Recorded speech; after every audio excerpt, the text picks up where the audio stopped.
মমতা ব্যানার্জির কথায় এই আন্দোলন আন্দোলন খেলা অনেক হয়েছে। এই আন্দোলনের ধ্যাসটামি ছাড়ুন, প্রায় মাসখানেক আন্দোলন করলেন, অনেক নোংরামি করলেন, এরপরে আন্দোলন ছাড়ুন, সামনে পুজো, রাস্তা মেরামত করে দিচ্ছি, এসে পুজোয় বসুন। অনেক আন্দোলন আন্দোলন খেলা হয়েছে, কারণ কালকে সুপ্রিম কোর্টের যা ঘটনাবলী হয়েছে তাতে একটা ঘটনা পরিষ্কার বোঝা যাচ্ছে, এই রায় মানুষের পক্ষে মোটেই নয়। সুপ্রিম কোর্টের যাই হয়েছে কালকে, এটা মানুষের পক্ষে যায়নি।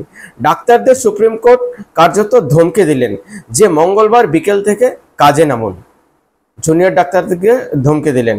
এবং তার সঙ্গে পরেই মমতা ব্যানার্জি নবান্নে একটি মিটিং করলেন যে রাস্তা মেরামতি যেখানে যেখানে খোঁড়া হয়েছে, অর্থাৎ ব্যারিকেড দেওয়া হয়েছে, খোঁড়া হয়েছিল, সেগুলো মেরামতি করা হোক এবং তারপরে সঙ্গে সঙ্গে পুজোর জন্য আপনারা প্রস্তুতি শুরু করে দিন। অর্থাৎ সুপ্রিম কোর্ট থেকে মমতা ব্যানার্জির কাছে গোপন খবর চলে এসছে, অর্থাৎ ডিওয়াই চন্দ্রচূড়ের কাছ থেকে গোপন খবর চলে এসছে যে আর আন্দোলনকে দানা বাঁধতে দেবো না কোনোভাবেই। যখন আন্দোলন দানা বাঁধতে পারবে না, আপনি রাস্তা সারাই করে নিন, রাস্তা এরপরে আর আপনার ব্যারিকেড দিতে হবে না। তাহলে বুঝুন যে আমরা সাধারণ মানুষ আন্দোলন করে কি করব? উপরে উপরে উপরে উপরে এরা সব মিলেমিশে রয়েছে।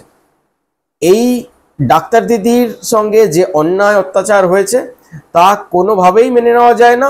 তো এই আন্দোলন কোনোভাবেই থামানো উচিত নয় আমার মনে হয়।